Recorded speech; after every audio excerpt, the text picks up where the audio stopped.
പിതാവിൻ്റെയും പുത്രൻ്റെയും പരിശുദ്ധാത്മാവിൻ്റെയും നാമത്തിൽ ആമേൻ. എൻ്റെ പ്രിയപ്പെട്ടവരെ, ഇന്ന് മെയ് 25 തിങ്കളാഴ്ച.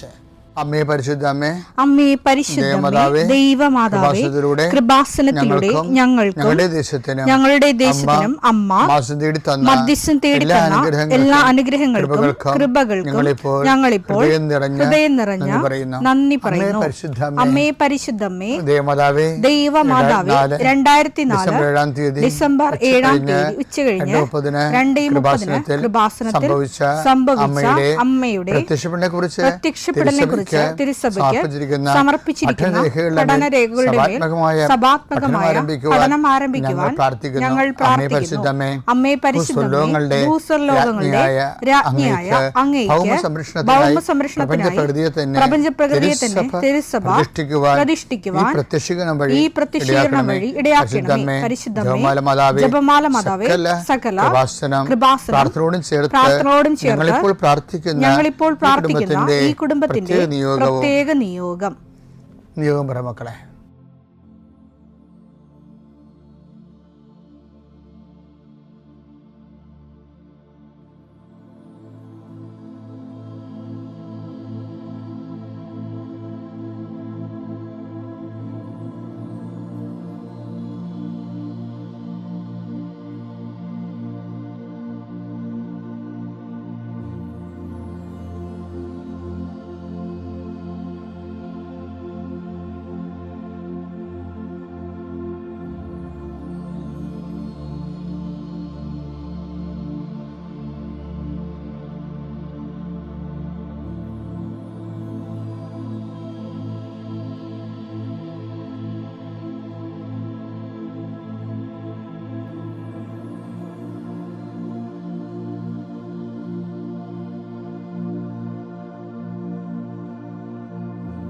അമ്മയുടെ പ്രത്യക്ഷീകരണത്തിന്റെ ഈ അനുഗ്രഹവേളയിൽ ഞങ്ങൾക്ക് സാധിച്ചു തരുവാൻ കനിയണമേ. ആമേൻ. വിശ്വാസ പ്രമാണം. സർവശക്തനായ പിതാവും ആകാശത്തിന്റെയും ഭൂമിയുടെയും സൃഷ്ടാവുമായ ദൈവത്തിൽ ഞാൻ വിശ്വസിക്കുന്നു. അവിടുത്തെ ഏകപുത്രനും ഞങ്ങളുടെ കർത്താവുമായ ഈശോമിശിഹായിലും ഞാൻ വിശ്വസിക്കുന്നു. ഈ പുത്രൻ പരിശുദ്ധാത്മാവിനാൽ ഗർഭസ്ഥനായി കന്യകാമറിയത്തിൽ നിന്ന് പിറന്ന് പൊന്തിയോസ് പീലാത്തോസിന്റെ കാലത്ത് പീഡകൾ സഹിച്ച് കുരിശിൽ തറയ്ക്കപ്പെട്ട് മരിച്ച് അടക്കപ്പെട്ട് പാതാളങ്ങളിൽ ഇറങ്ങി മരിച്ചവരുടെ ഇടയിൽ നിന്ന് 3-ാം നാൾ ഉയർത്ത് സ്വർഗത്തിലേക്ക് എഴുന്നള്ളി സർവശക്തിയുള്ള പിതാവായ ദൈവത്തിന്റെ വലതുഭാഗത്തിരിക്കുന്നു. അവിടെ നിന്ന് ജീവിക്കുന്നവരെയും മരിച്ചവരെയും വിധിക്കുവാൻ വരുമെന്നും ഞാൻ വിശ്വസിക്കുന്നു. പരിശുദ്ധാത്മാവിലും ഞാൻ വിശ്വസിക്കുന്നു. വിശുദ്ധ കത്തോലിക്കാ സഭയിലും പുണ്യവാന്മാരുടെ ഐക്യത്തിലും പാപങ്ങളുടെ മോചനത്തിലും ശരീരത്തിന്റെ ഉയർപ്പിലും നിത്യമായ ജീവിതത്തിലും ഞാൻ വിശ്വസിക്കുന്നു. ആമേൻ. സുഖസ്ഥനായ ഞങ്ങളുടെ പിതാവേ, അങ്ങയുടെ നാമം പൂജിതമാകണമേ. അങ്ങയുടെ രാജ്യം വരണമേ. അങ്ങയുടെ തിരുമനസ് സ്വർഗത്തിലെ പോലെ ഭൂമിയിലും ആകണമേ. അന്നു വേണ്ടുന്ന ആഹാരം ഇന്ന് ഞങ്ങൾക്ക് തരണമേ. ഞങ്ങളോട് തെറ്റ് ചെയ്യുന്നവരോട് ഞങ്ങൾ ക്ഷമിക്കുന്നത് പോലെ ഞങ്ങളുടെ തെറ്റുകൾ ഞങ്ങളോടും ക്ഷമിക്കണമേ. ഞങ്ങളെ പ്രലോഭനത്തിൽ ഉൾപ്പെടുത്തരുതേ, തിന്മയിൽ ഞങ്ങൾ രക്ഷിക്കണമേ. ആമേൻ. നന്മ നിറഞ്ഞ മറിയമേ, സ്വസ്തി. കർത്താവ് അങ്ങയുടെ കൂടെ സ്ത്രീകളിൽ അങ്ങ് അനുഗ്രഹിക്കപ്പെട്ടവളാകുന്നു. അങ്ങയുടെ ഉദരത്തിൻ ഫലമായി ഈശോ അനുഗ്രഹിക്കപ്പെട്ടവനാകുന്നു. പരിശുദ്ധ മറിയമേ, തമ്പുരാന്റെ അമ്മേ, പാപികളായ ഞങ്ങൾക്ക് വേണ്ടി ഇപ്പോഴും ഞങ്ങളുടെ മരണസമയത്തും തമ്പുരാനോട് അപേക്ഷിക്കണമേ. ആമേൻ. എൻ്റെ പ്രിയയുടെ, നാളെ അച്ഛൻ പ്രാർത്ഥിക്കത്തില്ലേ? അപ്പം നിങ്ങളുടെ കയ്യിൽ രേഖകളുടെ മേലെ കർത്താവിൻ്റെ അനുഗ്രഹം ഉണ്ടാകാൻ വേണ്ടി പ്രാർത്ഥിക്കുന്ന ദിവസമാണ്. എല്ലാ രേഖകളൊന്നും അച്ഛൻ വിളിച്ച് പറയത്തില്ലെങ്കിലും അച്ഛൻ മനസ്സ് ഉദ്ദേശിക്കുന്നുണ്ട് എല്ലാ രേഖകളും. ഇപ്പോൾ ഭൂമി തരം മാറ്റുന്നതിന് കൊടുത്തിട്ടുള്ള അപേക്ഷകൾ, അതിൻ്റെ കോപ്പി ഉണ്ടാകണം നാളെ പ്രാർത്ഥിക്കുമ്പോൾ വെളുപ്പിനെ. ഇപ്പോൾ വിവാഹം കഴിക്കാൻ പോകണമെന്നുണ്ടെങ്കിൽ അതിൻ്റെ മന്ത്രകോടികൾ പള്ളിയിൽ ആശീർവദിക്കും. അത് കുഴപ്പമില്ല, അത് കൂതാശപരമായിട്ട് ആസ്വദിക്കണം. അല്ലാത്ത ദൈവദിനസേന ഉപയോഗിക്കേണ്ട എല്ലാ സംഭവവും. അതുപോലെ തന്നെ നിങ്ങളുടെ പരീക്ഷ ഇനി എഴുതാനുണ്ടെങ്കിൽ അതിൻ്റെ പഠനപുസ്തകങ്ങൾ, വിഷയങ്ങളും ലാപ്ടോപ്പുകളും, പിന്നെ പ്രമാണമില്ലേ, പൊക്കോറ് ചെയ്ത് കിട്ടാനുള്ള പ്രമാണങ്ങൾ, അത് കിട്ടാതിരിക്കുന്നത്, അതിൻ്റെ രേഖകൾ, പിന്നെ വിസ, പാസ്പോർട്ട്, വിസ റിജക്റ്റ് ചെയ്യുന്ന റിജക്ഷൻ്റെ പേപ്പറുകൾ, എന്തെല്ലാം രേഖകൾ നിങ്ങളുടെ കയ്യിലുണ്ടോ അത് നിങ്ങൾ നാളെ പ്രാർത്ഥനയുടെ സമയത്ത് ആശീർവാദത്തിനായി സമർപ്പിക്കണം. ഇതൊരു അറിയിപ്പാണ്. ദൈവം നിങ്ങൾ അനുഗ്രഹിക്കട്ടെ. കർത്താവെ, നിൻ്റെ ഉന്നതമായ നാമത്തിന് സ്തോത്രം ചെയ്യുന്നു. കർത്താവെ, നിൻ്റെ വിശുദ്ധ പൗരോഹിത്യത്തെ മഹത്വപ്പെടുത്തണമേ. കർത്താവ്, പ്രാർത്ഥന എത്ര ലളിതമാണെങ്കിലും എളിയതാണെങ്കിലും ഇതുകൊണ്ട് എന്താണ് ഉദ്ദേശിക്കേണ്ടത് കർത്താവെ? നീയാണ് ഉദ്ദേശിക്കേണ്ടത്.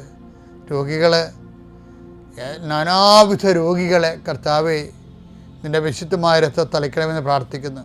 ഡിപ്രഷൻ വന്നു പോയവർ, മനസ്സിടിഞ്ഞവർ, ഇപ്പോൾ കാണുന്നത് പോലെ നെഞ്ചിൻ്റെ ഉള്ളിൽ മുഴയുള്ളവരെ കർത്താവ് സ്പർശിക്കണമേ എന്ന് കണ്ണീരോടെ പ്രാർത്ഥിക്കുന്നു.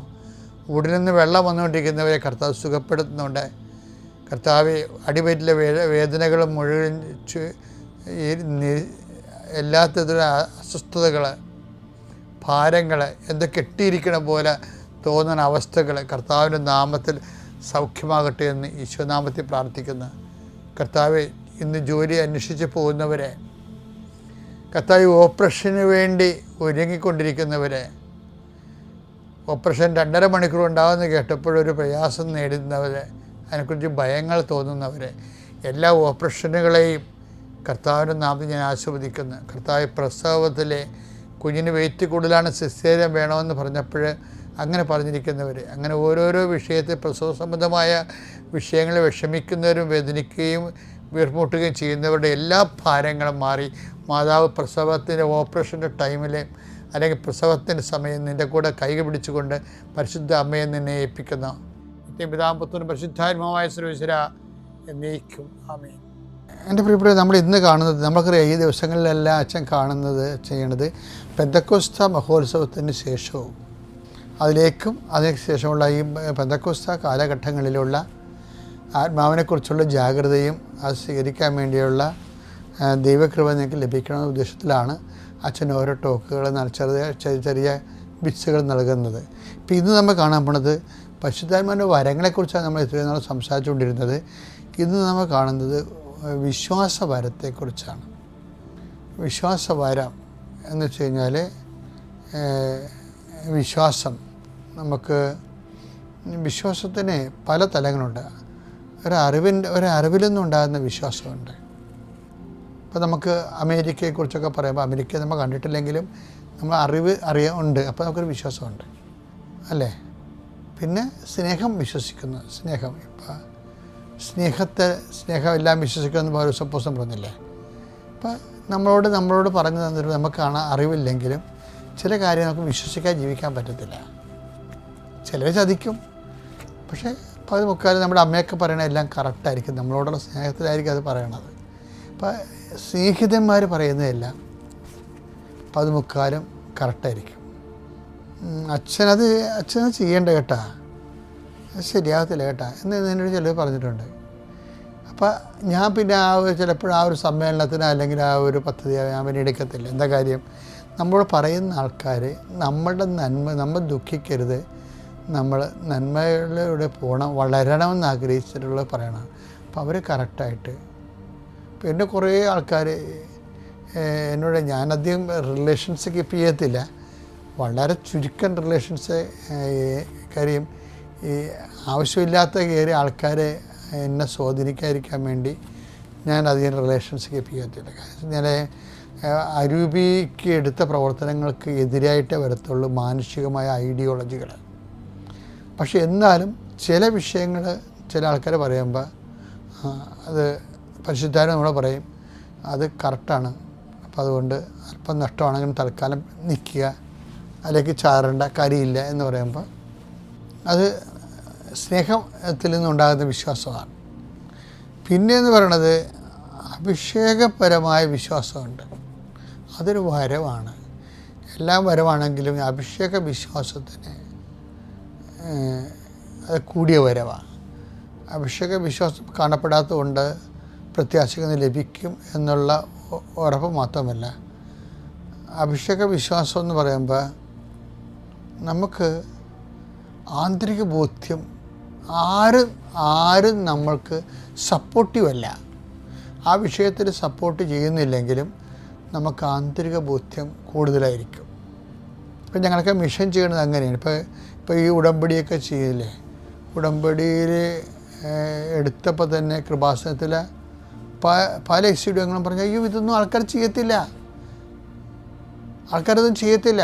പിന്നെ പത്രം, പ്രേക്ഷിത പ്രവർത്തനത്തിൽ മാതാവിനോട് പറഞ്ഞത് പത്രത്തിലൂടെ നീ സാക്ഷ്യങ്ങൾ കൊടുക്കണമെന്ന് പറയും. അപ്പോൾ സാക്ഷ്യം പത്രത്തിലൂടെ പോകുന്നതിന് ഭയങ്കര എതിർപ്പുണ്ടായിരുന്നു.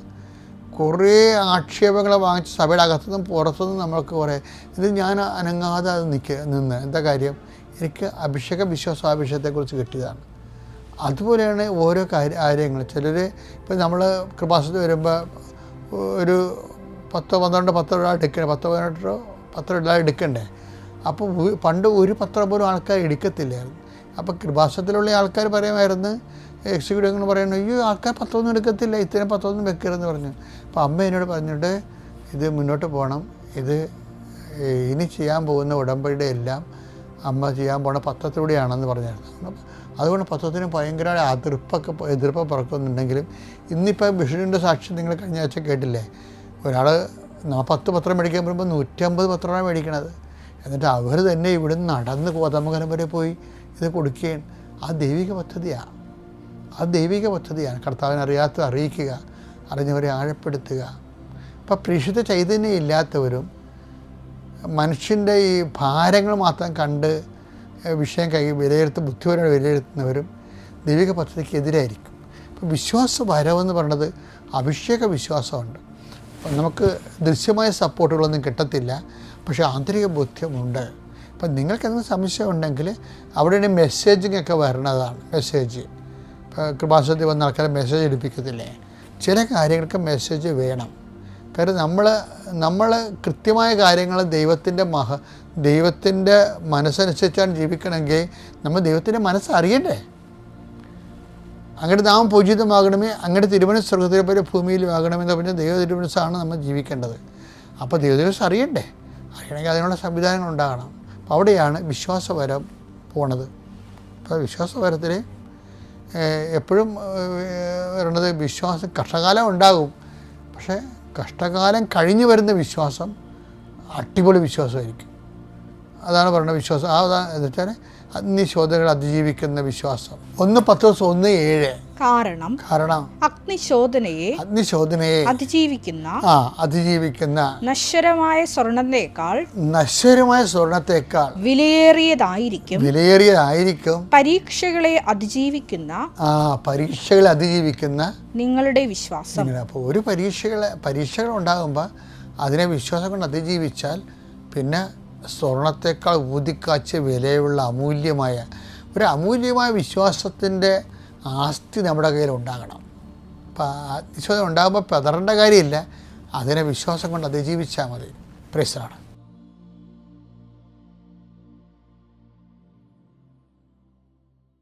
അത്യപൂർവ ദൈവാനുഭവങ്ങൾ ഇനി നിങ്ങൾക്കും സ്വന്തം. ഈ യൂട്യൂബ് ചാനൽ ഇതുവരെ സബ്സ്ക്രൈബ് ചെയ്തിട്ടില്ലെങ്കിൽ ഇപ്പോൾ തന്നെ സബ്സ്ക്രൈബ് ചെയ്യുക. ഈ വീഡിയോ ഇപ്പോൾ തന്നെ നിങ്ങളുടെ സുഹൃത്തുക്കൾക്ക് ഷെയർ ചെയ്തുകൊണ്ട് കർത്താവിൻ്റെ പ്രേക്ഷിതരാകുക.